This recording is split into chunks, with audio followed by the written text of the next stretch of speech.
श्री राम दोस्तों, भगवान शिव ने बताया भाइयों का बंटवारा शादी के बाद ही क्यों होता है। दोस्तों, एक समय भगवान शिव और माता पार्वती कैलाश पर्वत पर विश्राम कर रहे थे। तभी माता पार्वती भगवान शिव से कहती है कि हे स्वामी, आज मेरे मन में कुछ प्रश्न उठ रहे हैं, कृपया मेरे इस प्रश्नों का उत्तर देकर मेरे मन की जिज्ञासा को शांत कीजिए। तब भगवान शिव कहते हैं कि हे गौरी, तेरे मन में जो भी प्रश्न उठ रहे हैं उसे निष्कोच होकर पूछो। मेरा तुम्हारे हर प्रश्न का उत्तर देना पहला कर्तव्य है। फिर माता पार्वती कहती है कि हे स्वामी, मेरा पहला प्रश्न है, शादी के बाद ही भाइयों के बीच में बंटवारा क्यों होता है। और मेरा दूसरा प्रश्न है, शादी के बाद भाई को बहन क्यों बुरी लगने लगती है। तब भगवान शिव कहते हैं कि हे गौरी, आज तुमने बहुत ही अच्छा प्रश्न पूछा है जो हर मनुष्य के लिए कल्याणकारी सिद्ध होगी। इसलिए मैं तुम्हें इन दोनों प्रश्नों का उत्तर एक छोटी सी कहानी के माध्यम से बताने वाला हूँ। इसलिए पूरे ध्यान से इस कहानी को अंत तक सुने। और जो कोई मनुष्य इस कहानी को पूरा सुनता है तो उसका हर मनोकामना पूर्ण होती है। इसलिए दोस्तों, आप लोग भी इस कहानी को पूरा जरूर सुने। आधा अधूरा सुनने की गलती कभी मत करना, क्योंकि आधा अधूरा ज्ञान बहुत ही खतरनाक सिद्ध होता है। फिर माता पार्वती कहती है, हे स्वामी, मैं इस कहानी को पूरा जरूर सुनूंगी, क्योंकि जो आपके मुख से इस कहानी को सुनने का सौभाग्य प्राप्त हो रहा है। दोस्तों, फिर भगवान कहानी को सुनाना प्रारंभ करते हैं। दोस्तों, बहुत समय पहले की बात है। एक किसान अपनी पत्नी और 3 बेटों के साथ एक नदी के किनारे रहता था। किसान के तीनों बेटों की शादी हो चुकी थी और पूरा परिवार एक साथ सुख शांति से जीवन व्यतीत कर रहा था। एक दिन किसान की पत्नी ने अपने बेटों से कहा, बेटा, यह जमीन और जंगल तुम्हारे पिता ने कठिन परिश्रम का परिणाम है। जमीन की उपज और जंगल की लकड़ी बेचकर ही तुम्हारे पिता ने इतने सारे मवेशी खरीदे हैं और इतना बड़ा घर बनाया है जिसमें हमारा सारा परिवार आराम से रह सकता है। दोस्तों, उस समय किसान के तीनों बेटे एक टीले पर खड़े थे जहां से धान के लहराते खेत दिखाई दे रहे थे। फसल कटाई के लिए तैयार थी और पके हुए धान की बालियां हवा में झूम रही थी। किसान का सबसे छोटा बेटा, जिसका नाम श्याम था, अपनी माँ से बोला, माँ, आप सही कह रही हो, मुझे पिताजी के साथ सुबह सुबह खेतों में जाना बहुत अच्छा लगता था। आज भी वो दिन याद है। फिर भगवान शिव कहते हैं कि हे गौरी, किसान का सबसे छोटा बेटा श्याम अपने पिता की तरह खेती में रुचि रखता था। उसे खलियान में काम करना बहुत पसंद था। श्याम को कड़ी मेहनत करनी पड़ती थी। उसे मजदूरों को संभालना, फसल की उपज को इकट्ठा करना और फिर उसके लिए सही खरीदार ढूंढना जैसे सभी कार्य करने पड़ते हैं। किसान के 2 बड़े बेटे भी थे। सबसे बड़े बेटे का नाम प्रकाश था और उसके ज्योतिषी का काम शुरू किया। फिर इस काम में उसे बहुत सफलता मिली और उसने काफी धन कमाया। दूसरे बेटे का नाम अनुज था, जिसने व्यापार में सफलता प्राप्त की और वह भी बहुत पैसे कमाने लगा। पूरे परिवार में खुशी का माहौल था और किसी को कोई भी कष्ट नहीं था। फिर एक दिन किसान बीमार हो गया और उसने अपनी पत्नी से कहा, मुझे लगता है कि मेरा समय आ गया है। तुम मुझसे एक वादा करो कि बच्चों के बीच कभी भी जमीन जायदाद का बंटवारा नहीं होगा। मैं चाहता हूँ कि हमारे तीनों बच्चे मिलजुल कर रहें और घर में कोई भी भेदभाव न हो, क्योंकि जिस घर की एकता टूट जाती है वह घर बिखर जाता है। फिर उसकी पत्नी ने वादा किया था और किसान की मृत्यु हो गई। दोस्तों, फिर एक समय बीतता गया और एक दिन किसान की पत्नी ने अपने तीनों बच्चों को बुलाया और उसने कहा, बेटो, मैं तुमसे एक वादा लेना चाहती हूँ। तुम्हारे पिता की अंतिम इच्छा थी कि तुम्हारे बीच में कभी भी जमीन जायदाद का बंटवारा नहीं होगा। तुम तीनों भाई और तीनों बहुएं हमेशा मिलजुल कर जीवन यापन करोगे, क्योंकि जिस घर की एकता टूट जाती है वह घर कभी भी उन्नति नहीं कर पाता। दोस्तों, फिर वही किसान की पत्नी की बात सुनकर के तीनों बेटे कहने लगे, हाँ माँ, आप जैसा चाहती हो, पिताजी की जैसी इच्छा थी, हम उनकी इच्छा के विरुद्ध कभी नहीं जाएंगे और तीनों भाई हमेशा प्रेम से रहेंगे। दोस्तों, फिर अपने बेटों की बात को सुन करके माँ को बहुत ही खुशी हुई। वहीं जो सबसे बड़ा बेटा, जिसका नाम प्रकाश था, वह ज्योतिषी में बहुत ज़्यादा निपुण था, इसलिए आसपास के लोग उस प्रकाश के कई मामलों में राय लेने आते थे, तो प्रकाश का गुजारा बढ़िया तरीके से हो जाता था। वहीं दूसरे नंबर का बेटा, जिसका नाम अनुज था, वह भी एक बड़ा व्यापारी था, उसकी भी कमाई ठीक ठाक हो जाती थी। वहीं सबसे बड़ी मुश्किल यह थी कि किसान का जो सबसे छोटा बेटा था, जिसका नाम श्याम था, वह कड़ी मकसद करता था, बहुत मेहनत करता था, सुबह से लेकर शाम तक खेतों में लगा रहता था, फिर भी उतनी कमाई नहीं कर पाता था जितनी कमाई दोनों बड़े भाई करते थे। दोस्तों, फिर समय धीरे धीरे गुजरता गया। वहीं किसान के दो बड़े बेटे जो ठीक ठाक कमाई करते थे, वह अपने पिता को दिया हुआ वचन भूल जाते हैं और अपनी पत्नियों के साथ में ऐशो आराम का जीवन व्यतीत करने लगते हैं। वहीं जब किसान के दो बड़े बेटों की बहुएं ऐशो आराम की जीवन जीती है और जो सबसे छोटा बेटा श्याम था, उसकी पत्नी घर पर ही कमाई करती रहती है, उसे घूमने के लिए नहीं मिलता, ना ही उसे शौक करने के लिए मिलता है कुछ भी। वहीं जब वह अपने बड़े जेठ और अपनी जेठानी को देखती है तो उसका हृदय दुखी होता है कि हम तो पिता के वचनों का पालन आज भी कर रहे हैं, लेकिन हमारे बड़े दोनों जेठ और दोनों जेठानी ऐशो आराम का जीवन जी रहे हैं। दोस्तों, फिर भगवान शिव कहते हैं कि हे पार्वती, वही किसान का सबसे छोटा बेटा जो श्याम था, एक दिन उसकी पत्नी जब बहुत ज्यादा दुखी हो गई और जब श्याम को श्याम घर वापस आया तो उसके कहने लगी कि मेरे भाई के यहाँ से चिट्ठी आई है, उसने हमें अपने घर पर बुलाया है, हमारे आपके लिए न्योता भेजा है। कुछ दिनों पहले ही हमारे भाई ने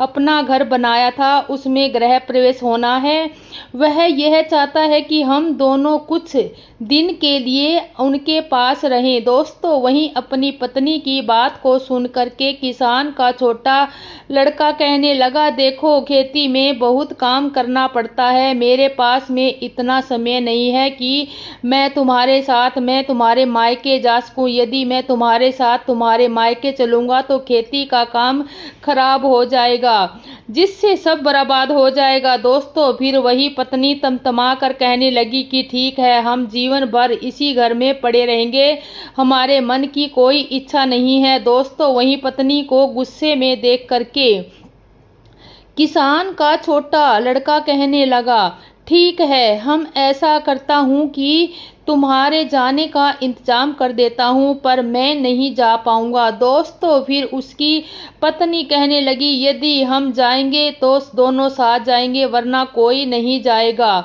वहीं पत्नी की बात को सुनकर के श्याम कहने लगा कि ठीक है, जैसी तुम्हारी मर्जी, जाना है तो जाओ, नहीं जाना है तो मत जाओ। और दोस्तों, फिर भगवान शिव कहते हैं कि हे पार्वती, वही किसान के सबसे छोटे बेटे की बहू अपने दोनों बड़े जेठ और जेठानी का नज़ारा देख करके पहले से ही छड़ी हुई थी कि महीना भर आराम करते हैं और ऐशो आराम का जीवन भी सभी बिताते हैं। दोस्तों, फिर एक ऐसा सोच करके वह श्याम की पत्नी कहने लगी, क्या हमने घर का सभी काम करने का ठेका लिया है? घर में तो और खेती का काम हम दोनों मिलकर करते हैं और आपके दोनों बड़े भाई आपकी भाभीियों के साथ में मौज मस्ती का जीवन जी रहे हैं। क्या आपने कभी सोचा है कि मेरा भी मन करता है कि हम भी शौक शान की जीवन जीवें, फिर भी जब उनको अपना अपना ही करना है तो हम दोनों की कोई फिक्र नहीं है, तो वह दोनों बाहर से रहकर, फिर जब उनको अपना अपना ही करना है तो हम दोनों की कोई फिक्र ही नहीं है, वह तो दोनों बाहर रह करके मौज मस्ती का जीवन जी रहे हैं, फिर अपने अपने पत्नियों के साथ में चारों ओर घूमने चले जाते हैं और मैं हमेशा इस घर में ही पड़ी रहती हूँ। आप बताओ क्या ये अन्याय नहीं है? दोस्तों फिर भगवान शिव कहते हैं कि हे पार्वती। फिर तो अपनी पत्नी की बात को सुन करके श्याम की नींद खुल गई और फिर उसकी पत्नी आगे कहने लगी कि अब तुम मेरी एक बात सुनो, जायदाद के बंटवारे की बात चलाइए ताकि हम लोग अलग से रह सकें। यदि हम अलग रहेंगे तो हमको भी अपने घूमने के लिए कुछ समय मिलेगा।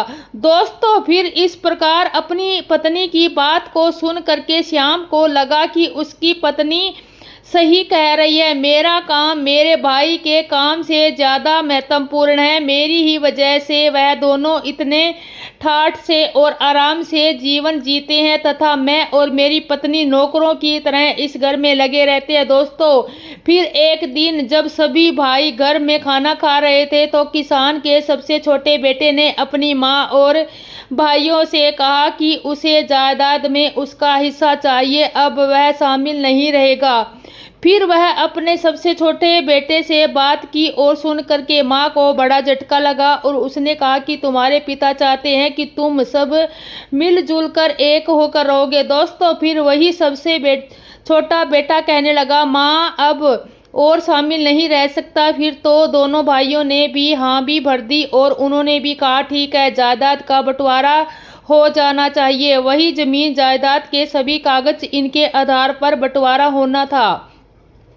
वही सब तैयार किए जाते हैं। वहीं बंटवारा होने से पहले किसान की पत्नी अपने तीनों बेटों से कहती है कि बंटवारा बाद में होगा, पहले हमारे घर की परंपरा है कोई भी कार्य करने से पहले सबसे पहले भगवान जगन्नाथ के दर्शन अवश्य करने चाहिए।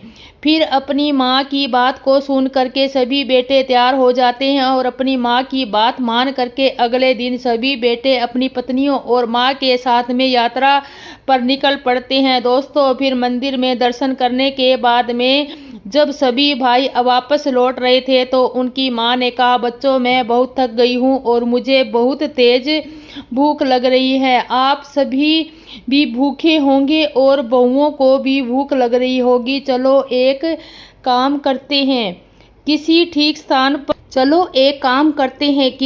से स्थान पर बैठ करके कुछ खाना खा पी लेते हैं। दोस्तों फिर गांव के बाहर एक पुराना मंदिर था और उसके पास में ही खाने की दुकान थी।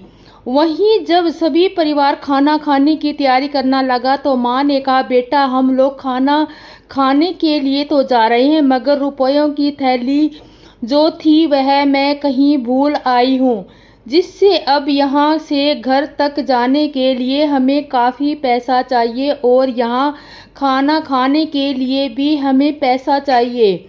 यदि हमारे पास पैसा नहीं होगा तो ना तो हम घर पर पहुंच पाएंगे और ना ही हमारा पेट भर पाएगा।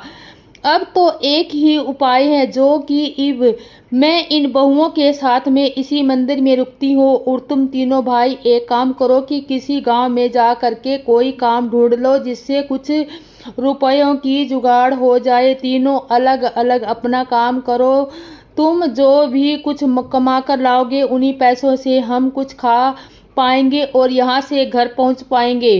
दोस्तों फिर तीनों बेटों ने अपनी माँ की राय मान ली और तीनों भाई अलग अलग दिशाओं में पैसा कमाने के लिए निकल पड़े। दोस्तों फिर चलते चलते किसान का छोटा बेटा श्याम जब कुछ दूर बढ़ा तो वह एक स्थान पर पहुंचा जहां कुछ लोग गंभीर चर्चा कर रहे थे। फिर श्याम ने उनसे पूछा, आप लोग इतने उदास क्यों हैं, क्या बात है, क्या मैं आपकी मदद कर सकता हूँ? वहाँ खड़े लोग बोले कि इस जमीन से इस हिस्से में हमेशा पानी जमा रहता है और हम यहाँ कुछ भी उगा नहीं पाते, फिर भी हमें राजा को इसका लगान देना पड़ता है।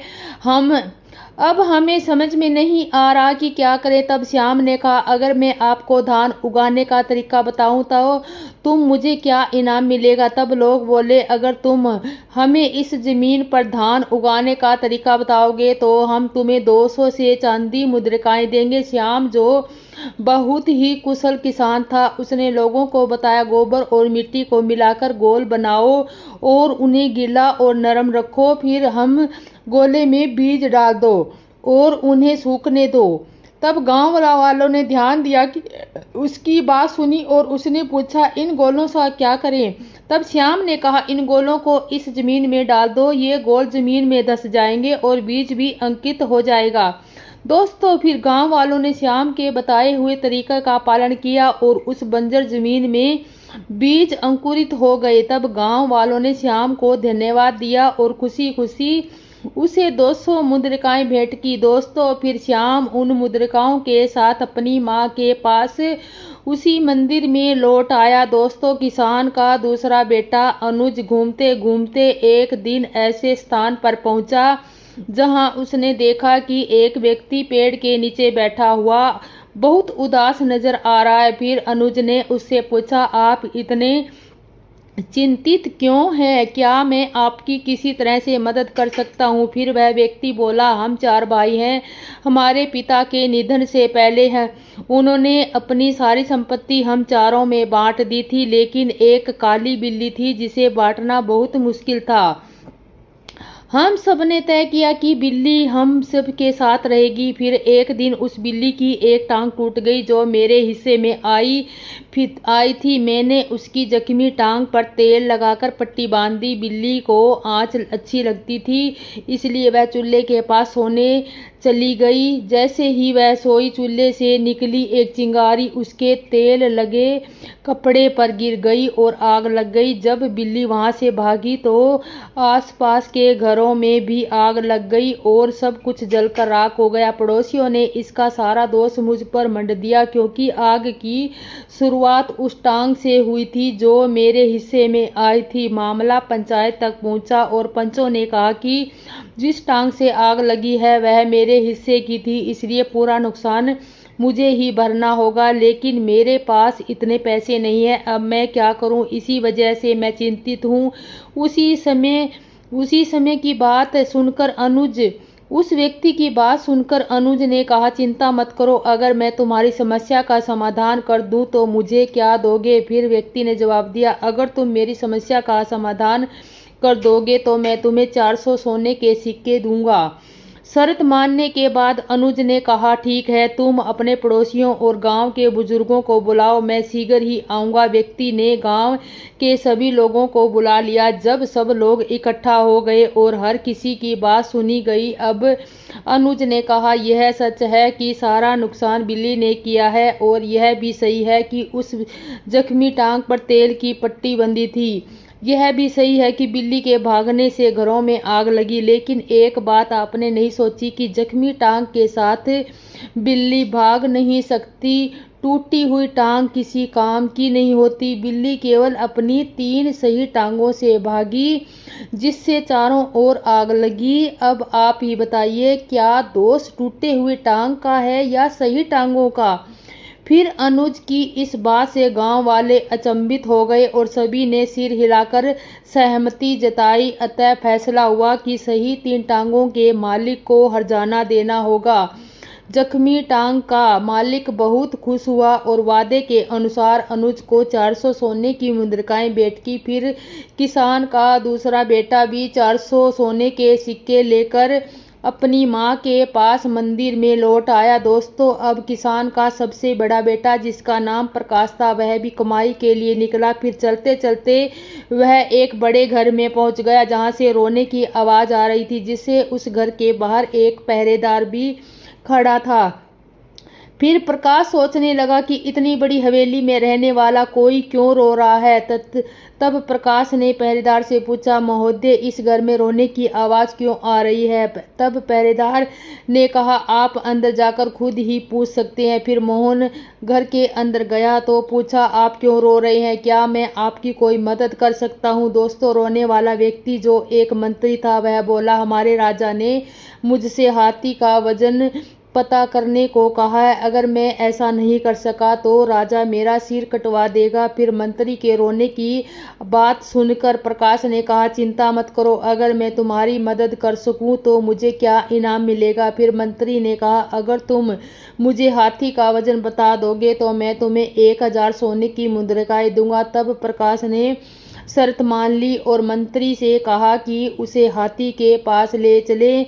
जब वे हाथी के पास पहुंचे तो प्रकाश ने कहा, हाथी तो एक नदी के पास ले चलो जहां कई नावें हों। तब मंत्री ने ऐसा ही किया और प्रकाश ने नाव वाले से कहा कि हाथी को नाव में खड़ा करें। दोस्तों, जैसे ही हाथी नाव में खड़ा हुआ, नाव पानी में धंसने लगी और जब नाव धंसना शुरू हो गई तो प्रकाश ने कहा, जहां नाव रुकी है वहां निशान लगा दो और फिर हाथी को नाव से बाहर निकाल दो। दोस्तों, फिर निशान लगने के बाद हाथी को नाव से बाहर निकाल दिया और प्रकाश ने कहा कि अब इस नाव में इतने पत्थर भर दो कि नाव उस निशान तक पहुंच जाए जहां पहले रुकी थी। दोस्तों, फिर पत्थर भरने के बाद जब नाव निशान तक पहुंच गई तो प्रकाश ने कहा, पत्थर डालना बंद करो और पत्थर निकाल लो। इन पत्थरों का वजन ही हाथी का वजन होगा। दोस्तों, मंत्री ने इस उपाय से हाथी का वजन पता कर लिया और प्रकाश को 1000 सोने की मुद्रिकाएं दी। फिर वह भी प्रकाश मुद्रिकाओं के साथ अपनी माँ के पास मंदिर लौट आया। दोस्तों, फिर भगवान शिव कहते हैं कि हे पार्वती, इस प्रकार सभी भाई जब धन कमा करके मंदिर में लौट आए तो सभी ने बड़े ही प्रेम से खाना खाया और दुकान वाले को इतना पैसा बना कि तीनों भाइयों ने जो पैसा कमाया था वह सारा उस खाने में चला गया। केवल उनके पास में उतना ही पैसा बचा जिससे वह खर्च करके अपने घर को वापस जा सके। दोस्तों, जब किसान की पत्नी अपने बच्चों और बहुओं के साथ में घर वापस आई तो उसने रुपयों वाली थैली एकदम से निकाल करके अपने बेटों के सामने रख दी और कहा, मैंने जानबूझ करके इस थैली को छुपा लिया था ताकि मैं तुम्हें समझा सकूं कि एकता में कितनी शक्ति होती है, क्योंकि तुम तीनों भाइयों ने मिलकर के जो भी धन कमाया था उस धन को इकट्ठा करके ही हम लोगों ने खाना मिला और बचे हुए पैसे से हम अपने घर जा सके। यदि तीनों भाई मिल करके एक जगह कमाई एकत्रित नहीं करते तो आज हम ना पेट भरकर खाना खा पाते और ना ही वापस घर पर जा पाते। इसलिए हमेशा ध्यान रखना कि जब तक झाड़ू बंदी है तब तक उसमें सफाई हो सकती है, जब उसकी सींख बिखर जाती है तो फिर झाड़ू किसी काम की नहीं होती। इस प्रकार जब तुम तीनों के अंदर एकता का भाव रहेगा तब तक इस घर की उन्नति होती रहेगी और जिस दिन बंटवारा हो गया उस दिन इस घर की उन्नति रुक जाएगी। इसलिए तुम्हारे पिताजी ने मरने से पहले मुझसे वचन लिया था कि मैं तीनों बच्चों के अंदर कभी बंटवारा ना होने दूंगी। दोस्तों, फिर भगवान शिव कहते हैं, हे पार्वती, तुमने पूछा था कि शादी के बाद भाइयों को बीच में बंटवारा क्यों होता है, तो समझो अक्सर लोग कहते हैं कि बंटवारा बहुओं के कारण होता है, लेकिन ऐसा नहीं है। बंटवारे की नौबत इसलिए आती है क्योंकि जब दो भाई ज़्यादा कमाते हैं और एक भाई कम कमाता है तो ज़्यादा कमाने वाले भाई अपनी पत्नियों के साथ ऐशो आराम की ज़िंदगी जीने लगते हैं और कम कमाने वाले भाई की अहमियत नज़रों में कम हो जाती है। कम कमाने वाले भाई की पत्नी यह सब देखती है कि दिन रात मेहनत करने के बावजूद उनका जीवन कठिन है, जबकि घर की जिम्मेदारी निभाते हुए भी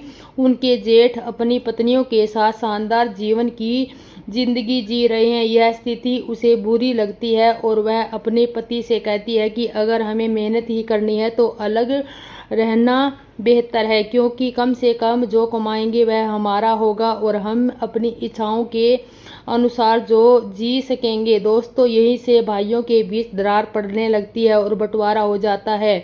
भाइयों के बंटवारे को रोकने में माता पिता का महत्वपूर्ण योगदान होता है। यदि माता पिता अपने बच्चों में संस्कार डालें कि चाहे कोई कमाए ज़्यादा या कम, सभी भाई अपनी अपनी कमाई एक जगह एकत्रित करें और एक साथ बैठकर निर्णय लें कि क्या करना है और सभी बहुओं को समान अधिकार दे तो बंटवारा नहीं होगा। यदि ऐसा होगा तो इस बुद्धिमान माँ के बच्चों की तरह घर में कभी बंटवारा नहीं होगा। दोस्तों, साथ ही यह 5 बातें सभी भाई और उनकी पत्नियों को हमेशा गुप्त रखनी चाहिए जिससे परिवार की एकता हमेशा बनी रहे। यह 5 बातें हमेशा परिवार को टूटने से बचाती है। यदि किसी भाई को कभी भी धन की हानि हो या उसका धन बर्बाद हो जाए तो यह बात को किसी अन्य को ना बताएं। धन ऐसी चीज है जो इंसान का बल होता है और जब लोगों को यह पता चलता है कि इनके पास में धन नहीं है तो वह आपका सम्मान करना बंद कर देंगे और आपकी प्रतीक्षा धूमिल कर देंगे। धन हानि पर लोग कभी मदद नहीं करते बल्कि आपका उपहास उड़ाते हैं। इसलिए धन का आना या धन का जाना दोनों ही बात हमेशा सभी भाइयों को खुद तक रखनी चाहिए और कभी भी किसी भाई को अपने भाई की कोई भी धन संपत्ति बात किसी दूसरे के साथ में साझा नहीं करनी चाहिए। किसी भी पुरुष को हमेशा अपने जीवन और घर की बातों को हमेशा अपने तक ही रखना चाहिए। खासकर पत्नी या उसके चरित्र के बारे में कभी किसी से बात नहीं करनी चाहिए। जो पुरुष स्त्री का सम्मान नहीं करता वह पुरुष का समाज में कभी सम्मान नहीं होता। ऐसे पुरुष की प्रतीक्षा हमेशा दांव पर रहती है। इसलिए अपने परिवार में सभी स्त्रियों का सम्मान करें और अपने परिवार की बातें कभी किसी को ना बताएं। नंबर 3, अपने भाई के दुख या राज की बातें कभी दूसरों को ना बताएं। ऐसा करने से आपके जीवन घातक समस्या उत्पन्न होती है, क्योंकि जिस व्यक्ति को आप अपने भाई के राज की बातें बताएंगे और यदि विपरीत परिस्थितियों में आपकी उससे मित्रता टूट जाएगी तो वह आपके भाई की सारी राज की बातें चारों ओर सार्वजनिक कर देगा। वही लोगों के बीच में आप केवल एक पात्र बन जाएंगे और फिर बाद में इस दुख से आप बहुत दुखी होंगे। इसलिए कभी भी अपने घर या परिवार खुद की बातें किसी के सामने ना बताएं, चाहे वह कितना भी प्रिय मित्र क्यों न हो। यदि आप या आपका भाई किसी के द्वारा ठगे गए हो तो या किसी से धोखा दिया हो तो यह बात भी सभी भाइयों को अपने तक ही रखनी चाहिए। अपनी ही ठगी का जिक्र करने का मतलब है कि आप अपना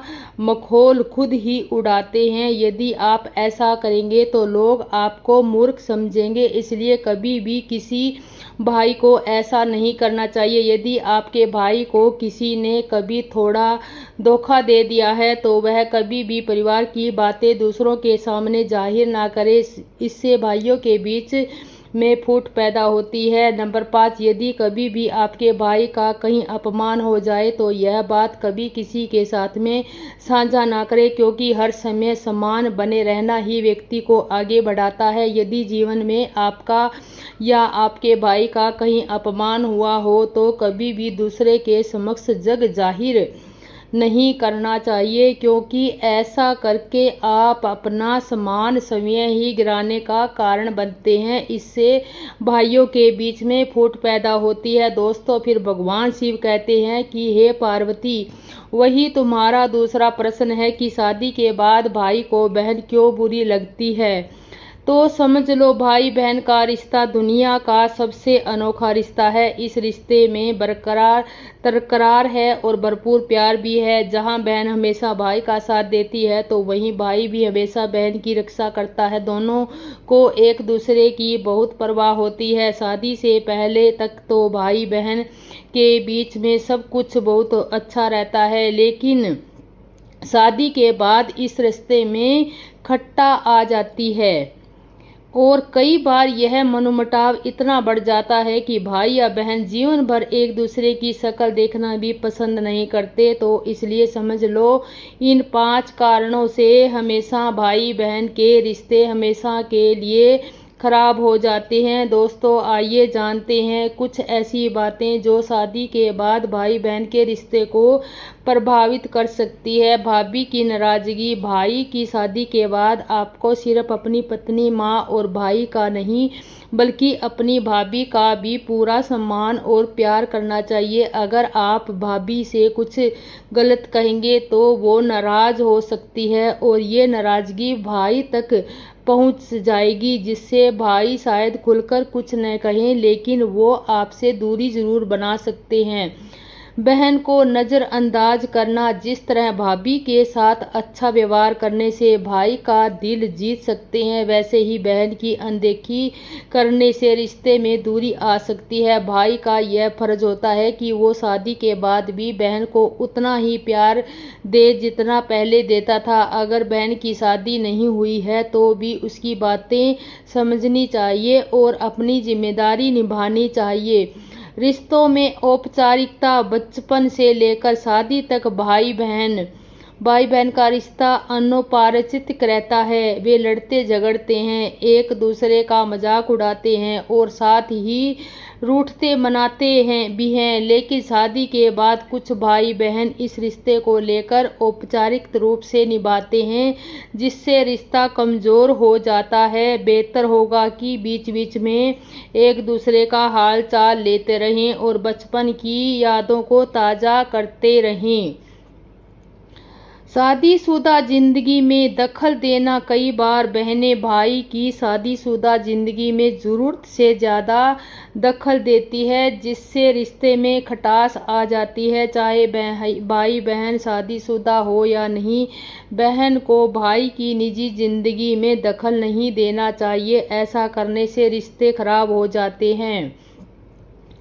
और आगे, ताना मारने की आदत। कई बार बहन भाई का रिश्ता इसलिए खराब हो जाता है क्योंकि बहनें हर समय भाई को ताना देती रहती है। शादी के बाद भाई के व्यवहार में थोड़ा बदलाव आ जाता है क्योंकि उसके अपने परिवार की भी जिम्मेदारियां होती है। अगर बहन हमेशा भाई को ताना मारेगी तो वो बदल गया है, तो रिश्ते में दूरी बढ़ने लगेगी और रिश्ते खराब हो जाएंगे। इसलिए बहन को भाई की निजी जिंदगी में दखल नहीं देना चाहिए, तभी भाई बहन का प्यार बना रहता है। तो दोस्तों, भगवान शिव ने माता पार्वती को पूरी कहानी सुनाई। मैं आशा करती हूँ आपको कहानी अच्छी लगी होगी। जय सिया राम दोस्तों।